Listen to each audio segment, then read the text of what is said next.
When there's a Metroidvania, there's also a dash ability. It's kind of an unwritten rule, but it totally makes sense. Actually, it doesn't even need to be a Metroidvania. Take Cuphead for example, or even 3-dimensional gameplay like in Bloodborne. There's just something really satisfying about being able to perform skillful and fast maneuvers in the heat of a battle, or a hard platforming section. You most likely already know what I'm about to show you, but let's spell it out. Aestik finally has its own dash ability. The game has been in development for about 3 years now, so I guess it's about time. And while we're at it, actually the whole ability rune system was reworked to be more unique, but let's not get ahead of ourselves.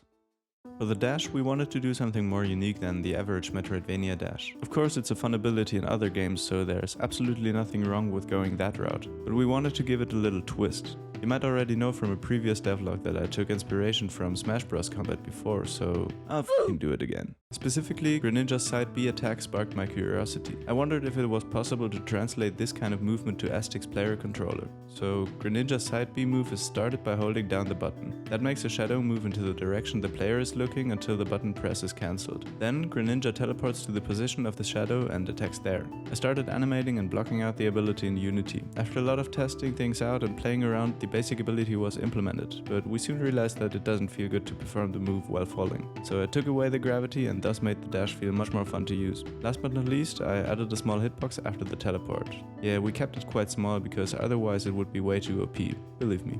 So that's it, the dash ability. That's a name that sounds way too generic, so we had to come up with something cooler. A little brainstorming and a few ChatGPT prompts later, we ultimately decided to call the new ability Nebula Sprint. It makes sense lore-wise and, most importantly, it sounds way cooler. So that was easy, I thought to myself while playing around with the new ability. It actually felt too easy. Wait a minute.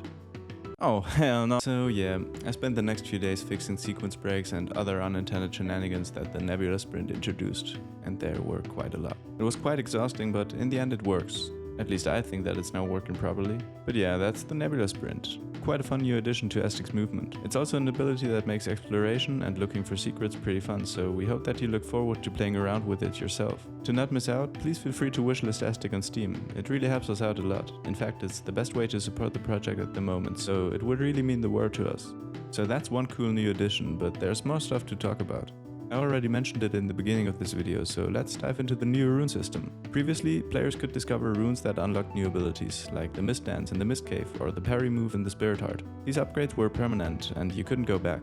However, with the new system you have the ability to equip and unequip runes, enabling or disabling the corresponding abilities. The rune system consists of 4 unique slots, each designed for a specific type of rune. For example, the parry rune can only be equipped in its designated slot. As you progress on your journey, you will come across hidden runes that allow you to customize your moveset. At the moment there's only 1 ability rune for each slot, but there will be at least 2 in the end, so you will be able to customize your playstyle quite a lot.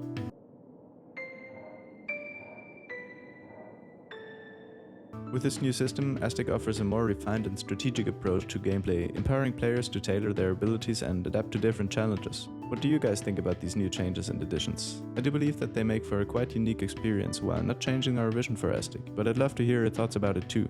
There are of course a lot more things going on in Aestik's development, from minor bug fixes to bigger stuff like new enemy types, new areas, and so on. I wanted to keep this video focused on the new gameplay mechanics though, so those things will have to wait to be revealed another time. Feel free to test out Aestik for yourself by downloading the demo on Steam or getting the extended version from our Discord server, links in description. And of course, don't forget to wishlist. Your support means the world to us and really helps us in our endeavors in this get-rich-quick scheme.